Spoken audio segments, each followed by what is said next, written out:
ನಮಸ್ತೆ ವೀಕ್ಷಕರೇ, ಎಲ್ಲರಿಗೂ ಟ್ಯಾರೋ ಲೈಫ್ ಯೂಟ್ಯೂಬ್ ಚಾನೆಲ್ಗೆ ಸ್ವಾಗತ.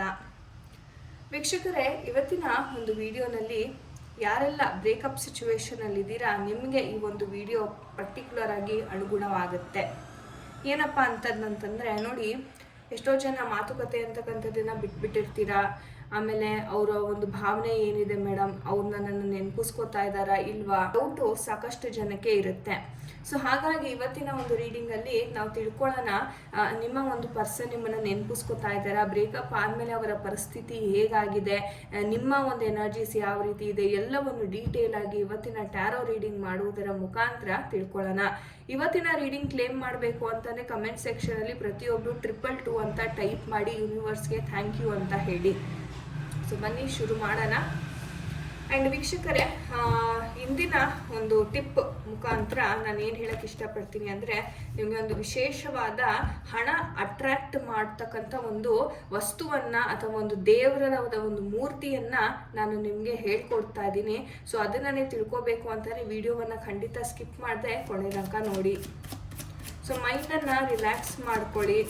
ಸೊ ನಿಮ್ಮ ಪರ್ಸನನ್ನು ನೆನಪಿಸ್ಕೋತಾ ಅವರ ಒಂದು ಎನರ್ಜೀಸ್ ಯಾವ ಥರ ಇದೆ, ನಿಮ್ಮ ಬ್ರೇಕಪ್ ಆದ ನಂತರ ಅವರು ಯಾವ ರೀತಿ ಅವರ ಒಂದು ಮನಸ್ಥಿತಿ ಇದೆ, ಯಾವ ಒಂದು ಪರಿಸ್ಥಿತಿ ಅವರ ಜೀವನದಲ್ಲಿ ನಿರ್ಮಾಣ ಆಗಿದೆ, ನಿಮ್ಮ ಪರ್ಸನಿನ ಎನರ್ಜೀಸ್ನ ಇವಾಗ ಪಿಕ್ ಮಾಡ್ತಾ ಇದ್ದೀನಿ, ನೋಡೋಣಂತೆ. ಸೊ ನಿಮ್ಮ ಪರ್ಸನಿನ ಎನರ್ಜೀಸ್ ಇದಾಗಿರುತ್ತೆ.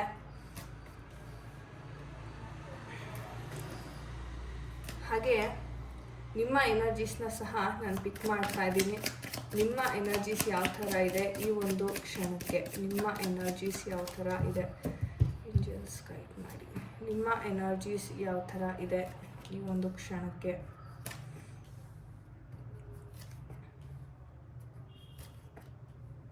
ಓಕೆ ವೀಕ್ಷಕರೇ, ಸೊ ನೋಡಿ, ನಿಮ್ಮ ಪರ್ಸನಿನ ಒಂದು ಎನರ್ಜೀಸ್ನ ನೋಡೋದಾದರೆ, ಬ್ರೇಕಪ್ ಆದ ನಂತರ ಅವ್ರಿಗೆ ತುಂಬ ನೋವಾಗಿದೆ, ಮನಸ್ಸಲ್ಲಿ ತುಂಬ ಜಿಗುಪ್ಸೆ ಅಂತಕ್ಕಂಥದ್ದಿದೆ. ಇದರಿಂದ ಹೊರಗಡೆ ಬರಬೇಕು, ನಾನು ಮುಂದೆ ಸಾಗಬೇಕು ಅಂತಕ್ಕಂಥದ್ದು ಬಹಳ ಮನಸ್ಸಲ್ಲಿ ಇವ್ರಿಗೆ ಆಲೋಚನೆ ಅಂತಕ್ಕಂಥದ್ದು ಬರುತ್ತೆ. ಅದೇ ಅದು ಸಕ್ಸಸ್ಫುಲ್ ಆಗಲ್ಲ. ಎಷ್ಟೇ ಇವ್ರು ಮುಂದುವರಿಬೇಕು, ನಾನು ಮತ್ತೆ ಹೊಸ ಜೀವನವನ್ನು ಸ್ಟಾರ್ಟ್ ಮಾಡಬೇಕು, ನಾನು ಮರಿಬೇಕು ಅಂತ ಅಂದ್ಕೊಂಡ್ರು, ನೀವು ಕೊಟ್ಟಿರ್ತಕ್ಕಂಥ ಒಲವು, ಪ್ರೀತಿ, ವಿಶ್ವಾಸ ಏನಿದೆ ಪಾಸ್ಟಲ್ಲಿ, ಅದು ಇವ್ರಿಗೆ ತುಂಬಾ ಕಾಡ್ತಾ ಇದೆ ಅಂತ ಹೇಳ್ಬೋದು. ಅವರ ಈಗಿನ ಪರಿಸ್ಥಿತಿ ನೋಡೋದಾದರೆ ಎಲ್ಲ ರೀತಿಯಲ್ಲೂ ತುಂಬಾ ಸಿಡುಕ್ತಾ ಇದ್ದಾರೆ. ಕೋಪ, ತಾಪ ಅಂತಕ್ಕಂಥದ್ದು ತುಂಬಾ ಮನೆ ಮಾಡಿದೆ ಅಂತ ಹೇಳ್ಬೋದು. ಬಹಳ ಒಂದು ಜೀವನದಲ್ಲಿ ನೋವನ್ನು ಅನುಭವಿಸ್ತಾ ಇದ್ದಾರೆ. ಏನೂ ಕೆಲಸ ಕಾರ್ಯಗಳಂತಕ್ಕಂಥದ್ದು ನಡೀತಾ ಇಲ್ಲ ಇವರ ಲೈಫಲ್ಲಿ. ಒಂಥರ ಸ್ಟಕ್ ಎನರ್ಜೀಸ್ ಅಂತಕ್ಕಂಥದ್ದು ಬಹಳ ಕಾಣಿಸ್ತಾ ಇದೆ. ಮೈಂಡಲ್ಲಿ ಎಷ್ಟೋ ವಿಚಾರಗಳು ಓಡ್ತಾ ಇದೆ. ನಾನು ಹೀಗೆ ಮಾಡಬೇಕು, ಆ ಥರ ಮಾಡಬೇಕು, ಹಿಂಗೆ ದುಡಿಬೇಕು, ಈ ಥರ ಬಿಸ್ನೆಸ್ ಮಾಡಬೇಕು ನಾನು ಅಂಥದ್ದು ಬಹಳ ಒಂದು ಐಡಿಯಾಸ್ ಅಂತಕ್ಕಂಥದ್ದು ಮೈಂಡಲ್ಲಿದೆ. ಆದರೆ ಇವರು ಅದಕ್ಕೆ ಆ್ಯಕ್ಷನ್ ಅಂತಕ್ಕಂಥದ್ದು ತಗೋತಾ ಇಲ್ಲ ಸದ್ಯದ ಪರಿಸ್ಥಿತಿಲಿ. ಕಾರಣ ಇವರ ಒಂದು ಮೈಂಡ್ ಏನಿದೆ, ಇವರ ಒಂದು ಥಾಟ್ಸ್ ಏನಿದೆ, ಅದು ಸ್ಟೇಬಲ್ ಆಗಿಲ್ಲ. ಮನಸ್ಸಲ್ಲಿ ಬಹಳ ಗೊಂದಲಗಳೇ ಅಂತಕ್ಕಂಥದ್ದನ್ನು ಹೊಂದಿದ್ದಾರೆ. ಏನೋ ಒಂದು ಮಾಡಬೇಕು, ಯಾಕೆ ನನಗೆ ಹಿಂಗೆ ಆಗ್ತಿದೆ, ಯಾಕಂದರೆ ಫ್ಯಾಮಿಲಿಗೆ ಇವರು ಹೇಳಬೇಕು ಅಂತಲೇ ಮೇನ್ ಪಿಲ್ಲರ್ ಅಂತ ಹೇಳ್ಬೋದು. ಇವ್ರು ದುಡಿಬೇಕು, ಇವರು ತಮ್ಮ ಮನೆಯವ್ರನ್ನ ಮತ್ತು ಅವರ ಫ್ಯಾಮಿಲಿಯನ್ನು ಸಾಕಬೇಕಾಗಿದೆ. ಸೊ ಒಂದು ರೀತಿ ಹೇಳೋದಾದರೆ ಬಹಳ ಒಂದು ಕಷ್ಟಕರವಾದ ಪರಿಸ್ಥಿತಿಯನ್ನು ಸಹ ಇವರು 4 ಕಡೆಯಿಂದನೂ 4 ದಿಕ್ಕಿನಿಂದನೂ ಎದುರಿಸ್ತಾ ಇದ್ದಾರೆ. ಅದ್ರ ಜೊತೆಗೆ ಅವರ ಮನಸ್ಥಿತಿ ಅಂತಕ್ಕಂಥದ್ದು ಅಷ್ಟಾಗಿ ಸರಿ ಇಲ್ಲ ಅಂತಲೇ ಹೇಳಬಹುದು. ಆ್ಯಂಡ್ ಇವ್ರು ಏನೇ ಒಂದು ಶುರು ಮಾಡೋಕ್ಕೆ ಹೋಗ್ತೀನಿ ಅಂತಂದ್ರೂ ಯಾಕೋ ಗೊತ್ತಿಲ್ಲ ತುಂಬ ಅಡಚಣೆ ಅಂತಕ್ಕಂಥದ್ದು ಬರ್ತಾ ಇದೆ, ಅಥವಾ ಲಾಸ್ಗೆ ಇದು ಒಳಗಾಗ್ತಿದೆ. ಇವರು ಸಹ ತುಂಬ ಜ್ಯೋತಿಷಿ, ಟ್ಯಾರೋ ಕಾರ್ಡ್ ರೀಡಿಂಗ್ ಅಂಥದ್ದನ್ನು ಸಹ ಇವರು ಮಾಡಿಸ್ತಾ ಇದ್ದಾರೆ. ನನ್ನ ಗೆಲುವಿಗೋಸ್ಕರ ಏನು ಮಾಡಬೇಕು, ಏನು ನಡೀತಾ ಇದೆ ನನ್ನ ಜೀವನದಲ್ಲಿ, ಯಾಕೆ ಹಿಂಗಾಗ್ತಿದೆ, ಅಥವಾ ನನ್ನ ಒಂದು ಟೈಮೇ ಸರಿ ಇಲ್ವಾ ಅಂತಕ್ಕಂಥದ್ದು ಬಹಳ ವಿಚಾರ ಅಂತಕ್ಕಂಥದ್ದು ಮಾಡ್ತಾ ಇದ್ದಾರೆ. ಅಟ್ ದ ಸೇಮ್ ಟೈಮ್ ಹೇಳಬೇಕು ಅಂತಂದರೆ ಇವ್ರಿಗೆ ಪ್ರೀತಿ ವಿಚಾರದಲ್ಲಿ ಸದ್ಯಕ್ಕೆ ಯಾವುದೇ ಒಂದು ಆಸಕ್ತಿ ಅಂತಕ್ಕಂಥದ್ದು ತೋರಿಸ್ತಾ ಇಲ್ಲ.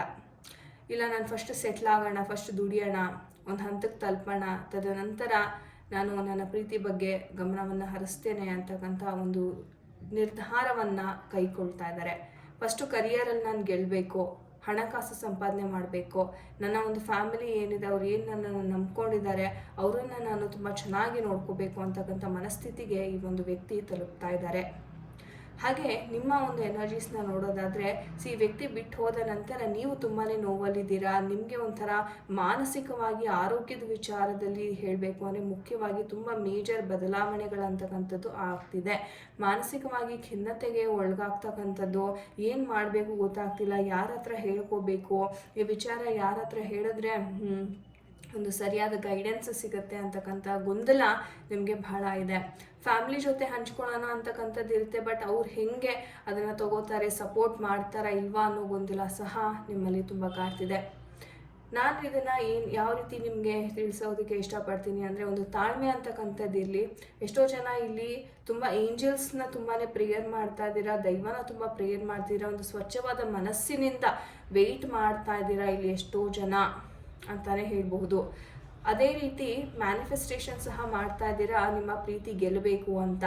ಸೊ ಖಂಡಿತ ಸೋಲ್ಮೇಟ್ ಕಾರ್ಡ್ ಬಂದಿರೋದ್ರಿಂದ ನಿಮ್ಮ ಒಂದು ಏನು ಮ್ಯಾನಿಫೆಸ್ಟೇಷನ್ ಇದೆ ಅದು ಖಂಡಿತವಾಗ್ಲೂ ನೆರವೇರುತ್ತಾ ಇದೆ.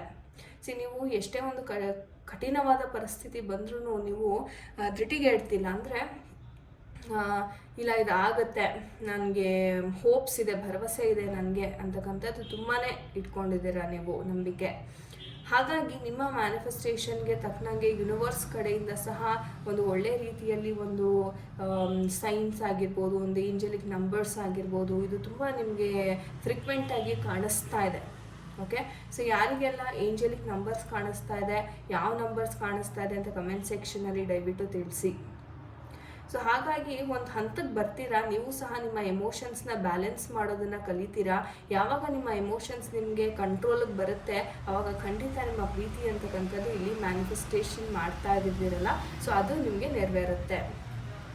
ಹಾಗಿದ್ರೆ ಮುಂದಿನ 3 ತಿಂಗಳ ಎನರ್ಜೀಸ್ ನಿಮ್ಮದು ಮತ್ತು ನಿಮ್ಮ ಪರ್ಸನ್ದು ಯಾವ ಥರ ಇದೆ ನೋಡೋಣ. ಮೊದಲನೇದಾಗಿ ನಿಮ್ಮ ಪರ್ಸನ್ನಿನ ಒಂದು ಎನರ್ಜೀಸನ್ನು ನಾನು ನೋಡ್ತಾ ಇದ್ದೀನಿ. ಹಾಗೆ ನಿಮ್ಮ ಎನರ್ಜೀಸ್ ನೆಕ್ಸ್ಟ್ 3 ತಿಂಗಳು ಯಾವ ಥರ ಇದೆ. ನಿಮ್ಮ ಪರ್ಸನ್ನಿನ ಒಂದು ಎನರ್ಜೀಸ್ ನೋಡಿದ್ರೆ ಒಂದು ಮೇಜರ್ ಚೇಂಜ್, ಬದಲಾವಣೆ ಅಂತಕ್ಕಂಥದ್ದು ಆಗ್ತಾ ಇದೆ. ಒಂದು ಹೊಸ ಕೆಲಸ, ನಾನು ಹೇಳ್ದಂಗೆ ಇವ್ರಿಗೆ ನಂಬಿಕೆ ಇದೆ, ಐಡಿಯಾಸ್ ಇದೆ, ಅದು ಎಕ್ಸಿಕ್ಯೂಟ್ ಮಾಡ್ತಾ ಇಲ್ಲ, ಅದಕ್ಕೆ ಸರಿಯಾಗಿ ಆ್ಯಕ್ಷನ್ ತಗೋತಾ ಇಲ್ಲ ಅಂತ ನಾನೇನು ಹೇಳಿದೆ, ಅದನ್ನು ಆ್ಯಕ್ಷನ್ ತಗೊಳ್ತಕ್ಕಂತಹ ಒಂದು ಸನ್ನಿವೇಶಗಳು ಎದುರಾಗುತ್ತೆ ಇವ್ರಿಗೆ. ಇಲ್ಲ ನಾನು ಮಾಡಬೇಕು, ನಾನು ದುಡಿಬೇಕು, ನಾನು ಈ ದಾರಿನಲ್ಲಿ ಹೋದರೆ ನನಗೆ ಸಕ್ಸಸ್ ಸಿಗುತ್ತೆ ಅನ್ನೋ ಒಂದು ದಾರಿ ಅಂತಕ್ಕಂಥದ್ದು ಕಂಡು ಬರ್ತಾ ಇದೆ. ಇವ್ರು ಏನು ಅಂದ್ಕೊಂಡಿದ್ರು ಆ ಕೆಲಸಗಳನ್ನು ನಿಧಾನವಾಗಿ ಇವ್ರು ಒಂದೊಂದೇ ಹಂತದಲ್ಲಿ ಅಚೀವ್ ಮಾಡ್ತಾ ಹೋಗ್ತಾರೆ.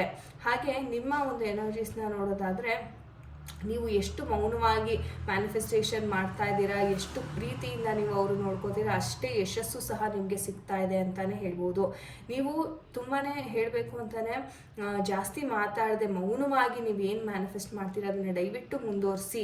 ಯಾಕಂದರೆ ಮ್ಯಾನಿಫೆಸ್ಟೇಷನ್ ಅಂತಕ್ಕಂಥದ್ದು ಎಷ್ಟು ಪವರ್ಫುಲ್ ಇರುತ್ತೆ ಅಂದರೆ ನಿಮ್ಮ ಒಂದು ಮೆದುಳಿನ ಒಂದು ಶಕ್ತಿ ಅಂತಕ್ಕಂಥದ್ದು ಬಹಳ ಒಂದು ಪವರ್ಫುಲ್ ಇರುತ್ತೆ. ನೀವು ಏನಿದು ಆಗಲೇಬೇಕು ಅಂತ ನೀವೇನು ಸ್ಟ್ರಾಂಗ್ ಡಿಸೈರಿಂದ ಮ್ಯಾನಿಫೆಸ್ಟ್ ಮಾಡ್ತೀರಾ ಅದು ಖಂಡಿತವಾಗ್ಲೂ ಆಗುತ್ತೆ. ಯೂನಿವರ್ಸ್ ಅದಕ್ಕೆ ವರ್ಕ್ ಮಾಡೋದಕ್ಕೆ ಸ್ಟಾರ್ಟ್ ಮಾಡುತ್ತೆ. ಹಾಗಾಗಿ ಯಾವುದೇ ಕಾರಣಕ್ಕೂ ನಾನು ಯಾವಾಗಲೂ ಹೇಳ್ತಾ ಇರ್ತೀನಿ, ನಮ್ಮ ಸ್ಟೂಡೆಂಟ್ಸ್ಗೂ ನಾನು ಹೇಳ್ತೀನಿ, ಯಾರೆಲ್ಲ ಮ್ಯಾನಿಫೆಸ್ಟೇಷನ್ ಕೋರ್ಸ್ ಮಾಡ್ಕೊಂಡಿದ್ದೀರಾ, ನೀವು ಏನೇ ಬೇಕು ಅಂತಂದ್ರೂ ನೀವು ಬ್ಲೈಂಡಾಗಿ ಅದನ್ನು ನಂಬಿಬಿಡಬೇಕು. 1% ಡೌಟ್ ಸಹ ಇಟ್ಕೋಬಾರ್ದು. ಆವಾಗ ನಿಮಗೆ ಅದು ತುಂಬ ಈಸಿಯಾಗಿ ಮ್ಯಾನಿಫೆಸ್ಟ್ ಆಗುತ್ತೆ. ತಡ ಆಗ್ಬೋದು, ಆದರೆ ತುಂಬ ಬೇಗ ಅದು ನಿಮ್ಗೆ ಎಷ್ಟು ಸ್ಟ್ರಾಂಗ್ ಡಿಸೈರಿಂದ ಮಾಡ್ತೀರಾ ಅಷ್ಟೇ ಬೇಗ ಆಗುತ್ತೆ. ಒಂದು ದಾರಿ ದೀಪ ಅಂತಕ್ಕಂಥದ್ದು ನಿಮಗೆ ಕಾಣಿಸುತ್ತೆ ಈ ಒಂದು ಮುಂದಿನ 3 ತಿಂಗಳಲ್ಲಿ. ಸೊ ಅದ್ಭುತವಾದ ಒಂದು ಎನರ್ಜೀಸ್ ಇದೆ ಮುಂದಿನ 3 ತಿಂಗಳಲ್ಲಿ. ಒಂದು ಪಾಸಿಟಿವ್ ಹೋಪ್ನಿಂದ ಯಾರೆಲ್ಲ ವೆಯ್ಟ್ ಮಾಡ್ತಿದ್ದೀರಾ ಅವ್ರಿಗೆ ಒಂದು ಫಲಿತಾಂಶ ಅಂತಕ್ಕಂಥದ್ದು ಸಿಗ್ತಾ ಇದೆ. ಒಳ್ಳೆಯದಾಗಲಿ. ಧನ್ಯವಾದ ವೀಕ್ಷಕರೇ. ನಾನು ಹೇಳಿದೆ ನಿಮಗೆ ಮನಿ ಅಟ್ರಾಕ್ಟ್ ಮಾಡೋದಕ್ಕೆ ಒಂದು ಐಡಲ್, ಒಂದು ದೇವರ ಮೂರ್ತಿಯನ್ನು ನಾನು ತೋರಿಸ್ತೇನೆ ಅಂತ. ಇಲ್ಲಿ ನೋಡ್ಬೋದು ನೀವು ಒಂದು ಗಣಪತಿ ಅಂತಕ್ಕಂಥದ್ದು ನನ್ನ ಕೈಯಲ್ಲಿ. ಹಾಗೆ ಈ ಒಂದು ಗಣಪತಿ ಏನಪ್ಪ ವೈಶಿಷ್ಟ್ಯತೆ ಅಂತಕ್ಕಂಥದ್ದಂತ ನೋಡೋದಾದರೆ ಇದು ಪೈರೈಟ್ ಕ್ರಿಸ್ಟಲಿಂದ ಮಾಡಿರ್ತಕ್ಕಂಥದ್ದು. ಸಾಮಾನ್ಯವಾಗಿ ನಿಮಗೆ ಗೊತ್ತಿರುತ್ತೆ ಪೈರೈಟ್ ಕ್ರಿಸ್ಟಲ್ ಅಂತಕ್ಕಂಥದ್ದು ಒಂದು ಆಪರ್ಚುನಿಟಿನ, ದುಡ್ಡನ್ನು ಅಟ್ರಾಕ್ಟ್ ಮಾಡ್ತಕ್ಕಂಥ ಒಂದು ಪವರ್ ಇರ್ತಕ್ಕಂಥ ಒಂದು ಅದ್ಭುತವಾದ ಕ್ರಿಸ್ಟಲ್ ಅಂತ. ಸೊ ಈಗ ಒಂದು ಗಣಪತಿನ ನಾವು ಪೈರೈಟ್ ಕ್ರಿಸ್ಟಲಿಂದ ಮಾಡಿರೋದ್ರಿಂದ ಇದು ಒಂಥರ ಹೇಳಬೇಕು ಅಂತಂದರೆ ಮನಿಯನ್ನು ಅಟ್ರಾಕ್ಟ್ ಮಾಡ್ತಕ್ಕಂಥದ್ದು. ಅಂದರೆ ವಿಘ್ನಗಳನ್ನ ನಿವಾರಣೆ ಮಾಡಿ ನಿಮಗೆ ಆಪರ್ಚುನಿಟೀಸ್ ನೀವು ಏನು ಮ್ಯಾನಿಫೆಸ್ಟ್ ಮಾಡ್ತಿದ್ದೀರಾ ಅದನ್ನು ಅಟ್ರಾಕ್ಟ್ ಮಾಡಿಕೊಡ್ತಕ್ಕಂತಹ ಒಂದು ಕೆಪಾಸಿಟಿ ಇರ್ತಕ್ಕಂತಹ ಒಂದು ಗಣಪತಿ ಅಂತ ಹೇಳ್ಬೋದು. ಆ್ಯಂಡ್ ನಾನು ಆ್ಯಸ್ ಯೂಶುವಲ್ ಯಾವಾಗಲೂ ಹೇಳ್ತೀನಿ, ಏನೇ ಒಂದು ಕ್ರಿಸ್ಟಲ್ ಇದ್ರೂ ಸೆಲೆನೈಟ್ ಪ್ಲೇಟ್ ಮೇಲೆ ಅದನ್ನು ಇಡಬೇಕಾಗುತ್ತೆ. ಸೊ ನೀವು ಸೆಲೆನೈಟ್ ಪ್ಲೇಟ್ ಆದರೂ ಯೂಸ್ ಮಾಡ್ಬೋದು, ಇಲ್ಲ ಸೆಲೆನೈಟ್ ಬೌಲ್ ಸಹ ಯೂಸ್ ಮಾಡ್ಬೋದು. ಸೊ ನಾನಿಲ್ಲಿ ಸೆಲೆನೈಟ್ ಪ್ಲೇಟ್ ಅಂತಕ್ಕಂಥದ್ದನ್ನು ಯೂಸ್ ಮಾಡಿದ್ದೀನಿ. ಸೊ ಸೆಲೆನೈಟ್ ಪ್ಲೇಟ್ ಮೇಲೆ ನಮ್ಮ ಒಂದು ಗಣಪತಿಯ ಒಂದು ಮೂರ್ತಿಯನ್ನು ಈ ರೀತಿ ಇಡೋದ್ರಿಂದ, ನಿಮ್ಮ ಒಂದು ಟೇಬಲ್ ಅಥವಾ ಡೆಸ್ಕ್ ಮೇಲೆ ಇಡೋದ್ರಿಂದ ಇದು ಸಾಕಷ್ಟು ಹಣ ಅಂತಕ್ಕಂಥದ್ದು ಆಕರ್ಷಣೆ ಮಾಡಿ ಕೊಡುತ್ತೆ ನಿಮಗೆ. ಸೆಲೆನೈಟ್ ಪ್ಲೇಟ್ ಮೇಲೆ ಯಾಕೆ ಇಡಬೇಕು ಅಂತಂದರೆ, ಈ ಥರ ಒಂದು ಕ್ರಿಸ್ಟಲ್ಲು ಏನೇ ಒಂದು ನೆಗೆಟಿವನ್ನು ಅಬ್ಸರ್ವ್ ಮಾಡಿಕೊಂಡು ಇದು ಕ್ಲೆನ್ಸ್ ಮಾಡಿಕೊಡ್ತಕ್ಕಂಥ ಕ್ರಿಸ್ಟಲ್. ನಾನೀಗ ಆಲ್ರೆಡಿ ನನ್ನ ಪ್ರೀವಿಯಸ್ ವೀಡಿಯೋಸಲ್ಲಿ ಹೇಳಿದ್ದೇನೆ. ಸೊ ಹಾಗಾಗಿ ಏನಾಗುತ್ತೆ, ಈ ಒಂದು ಕ್ರಿಸ್ಟಲ್ ನನಗೆ ಸೆಲೆನೈಟ್ ಪ್ಲೇಟ್ ಮೇಲೆ ಇರೋದ್ರಿಂದ ಇದು ಕಂಟಿನ್ಯೂಸ್ ಆಗಿ ಕ್ಲೆನ್ಸ್ ಆಗ್ತಾ ಇರುತ್ತೆ, ಚಾರ್ಜ್ ಆಗ್ತಾ ಇರುತ್ತೆ, ಪಾಸಿಟಿವ್ ಮಾಡ್ತಾ ಇರುತ್ತೆ. ಸೊ ಎಷ್ಟು ಪಾಸಿಟಿವ್ ಆಗಿ ಈ ಒಂದು ಗಣಪತಿಯ ಮೂರ್ತಿ ಇರುತ್ತೆ, ಅಷ್ಟೇ ಬೇಗ ನಿಮಗೆ ಹಣಾಕರ್ಷಣೆ ಅಂತಕ್ಕಂಥದ್ದು ಆಗುತ್ತೆ ಅಂತ ಹೇಳ್ಬೋದು. ಯಾರಿಗೆಲ್ಲ ಈ ಒಂದು ಪೈರೈಟ್ ಕ್ರಿಸ್ಟಲ್ ಇಂದ ಮಾಡಿರ್ತಕ್ಕಂಥ ಗಣಪತಿ ಬೇಕಾಗಿದೆ, ಡಿಸ್ಕ್ರಿಪ್ಷನ್ ಬಾಕ್ಸಲ್ಲಿ ನನ್ನ ಒಂದು ವಾಟ್ಸಪ್ ಆಫೀಸ್ ನಂಬರನ್ನು ಕೊಟ್ಟಿರ್ತೇನೆ. ಕಾಂಟ್ಯಾಕ್ಟ್ ಮಾಡಿ ಇದರ ಬೆಲೆ ಎಷ್ಟಾಗುತ್ತೆ ಅಂತ ತಿಳ್ಕೊಂಡು ಬುಕ್ಕನ್ನು ಮಾಡಿದ್ರೆ ನಿಮ್ಮ ಡೋರ್ ಸ್ಟೆಪ್ಗೆ ನಾವು ಕೊರಿಯರ್ ಮುಖಾಂತರ ತಲುಪಿಸ್ತೀವಿ. ಸೊ ತುಂಬಾ ಒಂದು ಪವರ್ಫುಲ್ ಆಗಿರ್ತಕ್ಕಂಥ ಒಂದು ಕ್ರಿಸ್ಟಲ್ ಗಣಪತಿ ಅಂತ ಹೇಳ್ಬೋದು. ನೀವು ವ್ಯಾಪಾರ ಸ್ಥಳದಲ್ಲಾಗಿರ್ಬೋದು, ಯಾರಿಗೆಲ್ಲ ತುಂಬ ಲಾಸ್ ಆಗ್ತಾ ಇರುತ್ತೆ ಅವ್ರು ಖಂಡಿತವಾಗ್ಲೂ ಈ ಒಂದು ಪೈರೈಟ್ ಗಣಪತಿಯನ್ನು ಮೂರ್ತಿಯನ್ನು ನೀವು ನಿಮ್ಮ ಒಂದು ಕ್ಯಾಶ್ ಬಾಕ್ಸ್ ಹತ್ರ ಇಟ್ಕೊಳ್ಳೋದ್ರಿಂದ ಅಥವಾ ಕ್ಯಾಶ್ ಬಾಕ್ಸಲ್ಲಿ ಇಡೋದ್ರಿಂದ ಬಹಳ ಬಹಳ ಒಂದು ಬೆನಿಫಿಟ್ಸ್ ಅಂತಕ್ಕಂಥದ್ದು ನಿಮಗೆ ಆಗುತ್ತೆ.